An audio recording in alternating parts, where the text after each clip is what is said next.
start the video. And Idaho Strategic Resources is an emerging leader in Idaho's gold and our U.S.'s rare earth industries. Our research calculated a one-year price target of $10.34. This 23% upside is our recommendation for buy. The foundation of our recommendation is off three principles. Since reaching an all-time high in 2020, gold prices have remained above $1,750 per ounce. Renewed demand in consumer and industrial application, as well as investment vehicles, should support gold prices in the future. As ISR continues to reduce their costs, we believe that they can grow margins and capitalize on these historically high gold prices. In 2021, an estimated $1.5 million was spent on exploration, nearly more than all the years combined. These activities continue to unlock potential and provide a path towards a diversified revenue stream. In addition, development such as the Murray Gold Belt Mill should provide both the capacity and efficiency needed to meet ambitious goals set by management. We're confident that management can continue translating these cash flows into meaningful profits. Finally, ISR's rare earth element properties are both nationally recognized both in size and grade. This industry is forecasted to fuel the U.S.'s green and defensive initiatives. Public support and growing domestic stockpiles should provide tailwinds to this industry as ISR tries to gain exposure to this valuable industry. ISR has three core segments: gold production, exploration, and rare earth elements. While all revenue is derived from the Golden Chest mine, promising drilling reports from all three segments provide the opportunity to expand profitability. ISR's competitive landscape remains very limited beyond the Silver Valley. While not competing directly in terms of ounces produced, when you compare the exploration to revenue, this really highlights their commitment to scale operations. ISR's power of buy remains very high due to all production being sold directly to H-Change Metals. However, the power to suppliers remains low due to their vertically integrated design. Other factors such as geographic location, regulation, and barriers to entry limit the threat of entry substitutes in existing rivalries. Over the next 5 years, the gold industry is forecast to be worth nearly $500 billion. Much of this demand is expected to forecast as consumers buy jewelry and technology products. Concurrently, high inflation has reaffirmed gold's stance as an inflation hedge. Despite rising interest rates and alternative investments such as crypto, we believe that the gold industry will remain strong. Rare earth elements is a growing industry as many nations adopt these green policies. While the U.S. is slated to reduce all the carbon emissions by 2050, we believe domestic production will drive a lot of that. Over the next 5 years, this industry is projected to grow at 12.3% compound annual growth rate, driven by mostly energy catalysts, electric vehicles, and many other uses such as solar and industrial applications. Government support from as high as the Oval Office has devoted millions and millions of dollars to this industry, and programs such as the iGEM and the Earth MRI are examples today on how this is already benefiting ISR's operations. There's been some increased investments in the mineral properties.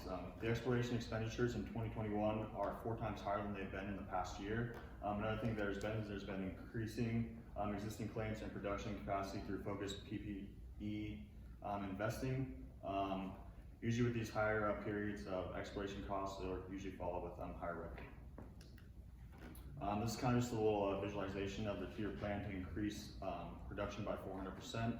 As you can see, a majority of these are already halfway completed, and they plan on being done in the next 2 years for the 400% increase in production. So we currently have compound annual growth rate at 16% for ISR. We project this to be 20% in the near future. ISR's historical performance stems from the operations in these mines that we have listed here. Since beginning production in late 2016 to Q3 of 2021, quarterly revenue has grown by 425% to $2.01 million. Along with this, in the same period of time, gold has increased 51.6% over the same period of time. Along with this increase, we expect there to be, with a 20% average compound annual growth rate, there will be a $31 million of revenue. With the expanding production, they've done this through initiatives that hope to raise production by 400%, as we said earlier. With these investments in the new gold production areas and exploration, gold production will increase. So right here we have some metrics. They plan on producing 20,000 to 25,000 ounces of gold per year. This is a large increase from the past, which was 5,000 ounces of gold per year. This is the 300 to 400% growth that we're seeing. They currently have a high AISC of 1,300. We expect this to decline in the future as production begins to pick up, as they focus more on production and begin to mine more gold. They also have widening margins. This has been kind of an issue, but in the future we hope to see this narrowing margins, but we hope to see this get better in the future. So concerning ESG, given a lack of standardized disclosures, really, we made our own standardized scorecard, which I'd love to elaborate more on in Q&A. For environmental factors, due to their general we live here approach, and given their own considering their own financial resources, we rated them as positive in this area. Additionally, compared to international exposure, they're operating in a higher regulatory environment, and also, as we see it right now, they're reducing their transition risk if regulation tightens in the future. Concerning social factors, this was the White House project. While we do like to see things like that, the main thing that we saw as a benefit to ISR is that and John Swall highlighted this as hiring locally, this serves as a retention factor for intellectual capital, and for a junior miner such as ISR, this is one of the most important resources for them to be successful, because you can't have a great operation, but bad management will sink a junior miner. We rated governance as neutral. This was mainly because, at least from what we could gather, just the path to debt versus equity allocation in the future, especially in consideration to minority shareholders, was just somewhat unclear. Also, the largest shareholder is the CEO. While we believe the management team is very well equipped to help ISR reach its goals, we rated this as neutral, just as something that should be considered. Also, as far as that holding, that's increased by personal connections and distant family that was undisclosed. So with the discounted cash flow model that we used for the valuation of ISR, we used discounted cash flow to measure the FCFE and FCFF, specifically because ISR, it has a negative earnings but high potential growth and low small industry competitors. If you can see, the price that we based it off of, our target was 10.34, which is the FCFE valuation that we came up with. For our weighted average cost of capital, we used the 10-year average of the 20-year Treasury security at a 3.5% risk-free rate. And for our beta and equity risk premium, we based it off the Russell 2000. For our cost of debt, we used the average cost of debt, and then for average interest expense. And for the cost of equity, we used the CAPM model, giving us a WACC of 6.05% and a debt-to-equity ratio of 25%. So for our revenue forecasting assumptions, for our forecasted revenue, we look past our average data from previous years, but also our calculations of forecasting of gold ores produced, the average price of gold, the grade of ores, and a variety of other reasons to predict future revenue. In terms of other expenses that were tied to revenue, we looked at past financial information to grab its growth rate and comparison to revenue, as well as industry averages to predict that operation expenses. For our Monte Carlo simulation, we did a simulation of 100,000 iterations, our average price at 8.29 with a target price at 10.34. We had a target, for our target price at 10.34, you see with that, in the pink line, our target probability was 29.23% on the upside. In addition, we added extra to our standard deviation for any inaccuracies that we could have on unforeseen events. So we added terminal growth rate, cost of goods sold, and WACC to our standard deviation to increase that standard error. For our sensitivity analysis, we used the revenue growth rate and the terminal growth rate. And this is specifically, as you can see, in the very center with our 10.34 target price. As it increased or decreased, the stock price would decrease or increase. For this, our blue sky, gray sky analysis, as you can see at the top, our blue sky is 11.8 and our gray sky is 7.49. This is because it's a positive and -1 standard deviation for our Monte Carlo simulation. Really quick, the two primary risks ISR will see going forward is one, because it doesn't hedge its output, it puts us directly exposed to volatility in the underlying commodity markets, and also exploration risk, which is really the risk that what we are forecasting for those endeavors do not bear fruit in what we are having in this presentation. To conclude, we reiterate our buy recommendation on Idaho Strategic. This 1034 price target represents a 23% upside, as well as a meaningful investment in the future of Idaho's rare earth and gold industries. Thank you.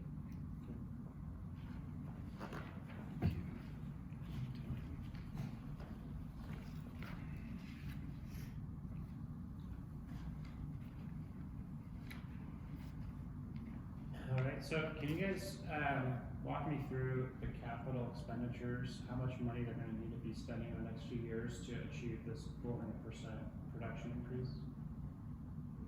Yeah, of course. Let's zoom back a little bit on their exploration.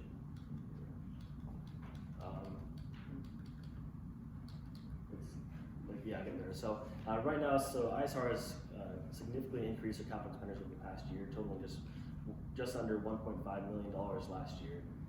And a lot of this has resulted in drilling projects and such as in the Murray Gold Belt, as well as down in the southern Idaho regions, the Eastern Star projects and Diamond Creek.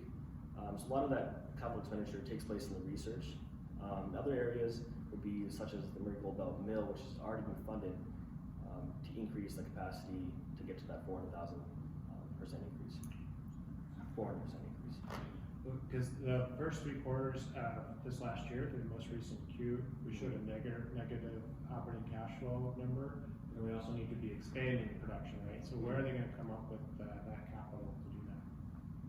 So one way that they actually can do that is, you probably heard about the reverse stock split. So they're trying to get uplisted to the NYSE American, and essentially that provides, instead of being just simply an over-the-counter stock, being uplisted there. So if they want to issue more preferred stock, for example, that can provide cash operations. Also, we've seen ISR secure several private placements as well, and that will be an ongoing source of funding.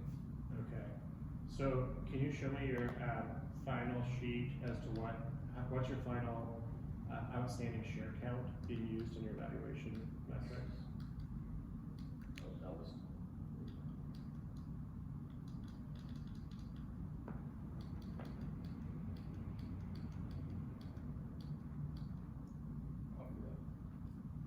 So this is the information from their website currently. Sure. So which number did you use to come up with your final target price? What number of shares? We use the fully diluted 12.5. Okay. So it's not showing any further issuance going forward. Correct. Okay. And I guess one last one for me on share ownership, since you're already on this slide, and I'll turn it over to the other judges. I want to be clear, is insider ownership of that level good or bad? So, yeah, that's definitely an interesting question. So, I think if we're going to characterize ISR, I think if we're going to be key individuals that are actually a positive for the company, is definitely John Swall and Grant, although we do have a good board makeup as we have it.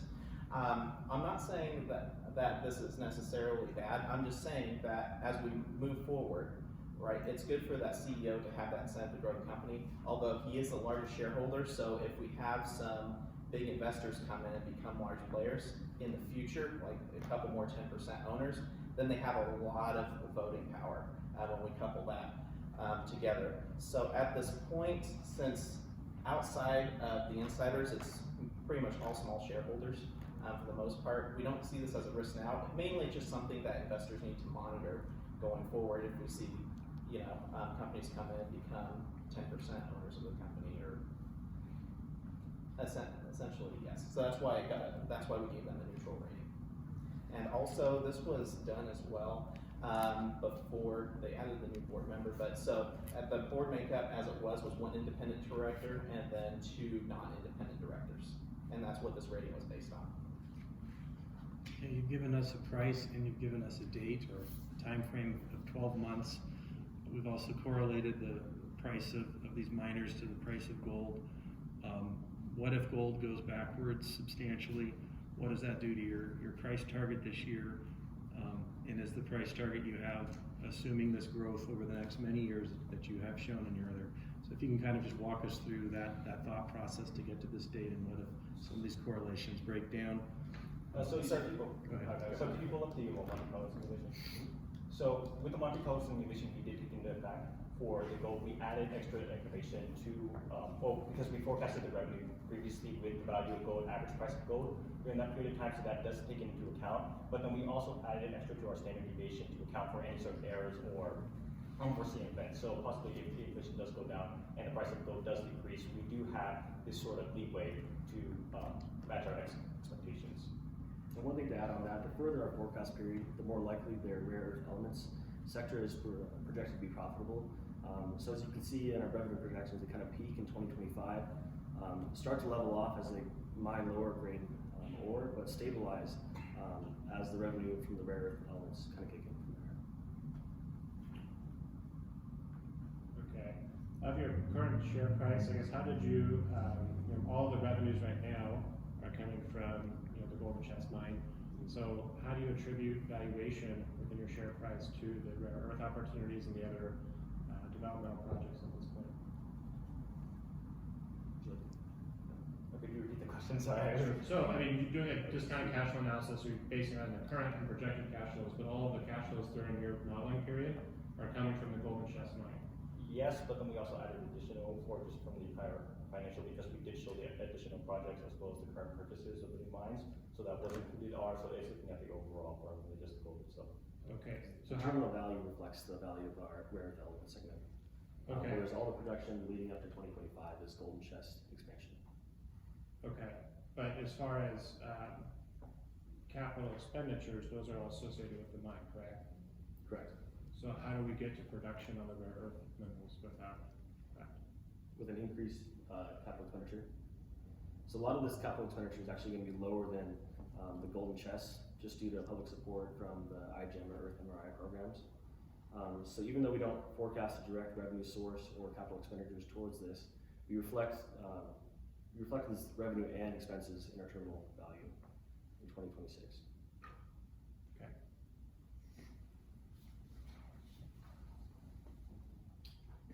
Did you do much in the way of, peer valuation as far as looking at other gold miners, and maybe what their capital structures look like compared to, I don't know, you have the one side there about the cost of revenue, but when it comes to their debt and equity and how the balance sheet structure?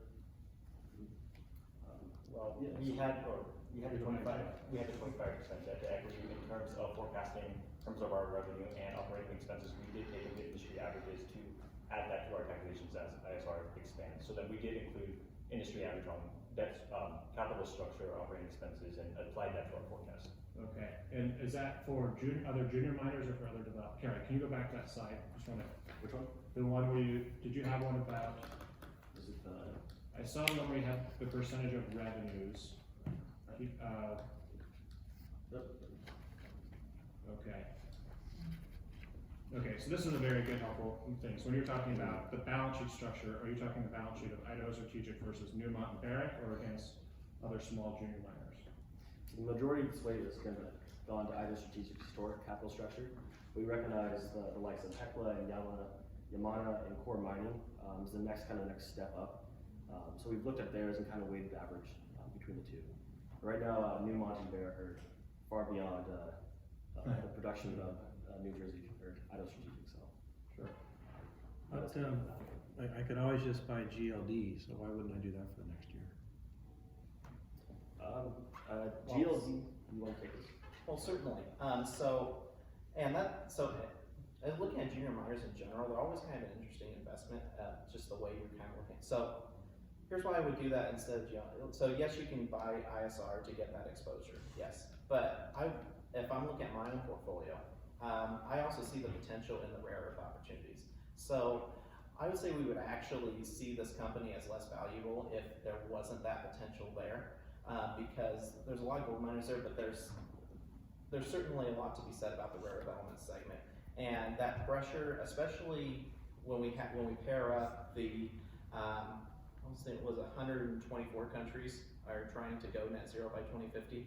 When we pair that up and the demand that's going to be caused for that with geopolitical issues and China, essentially, yes, that additional exposure is another reason to buy it. So in the short term, yeah, I'd say you get for that gold exposure, but longer term, that is certainly an attractive investment opportunity. Would it be any different if there were no rare earth elements associated with the company? I would say so. Certainly, just because if we're looking at, so there's a lot of gold miners out there, but there's a lot less rare earth element U.S. miners out there, and so the gold miners are kind of interchangeable. While the rare earth element segment is special, there's only one other really big producer in the U.S., I believe. MP Materials in California. Yes. Okay. And why wouldn't we buy MP instead? Why wouldn't Idaho Strategic buy MP? No, why wouldn't we as an investor purchase MP Materials instead of Idaho Strategic? Idaho Strategic has both gold and rare earth exposure. And time. And time.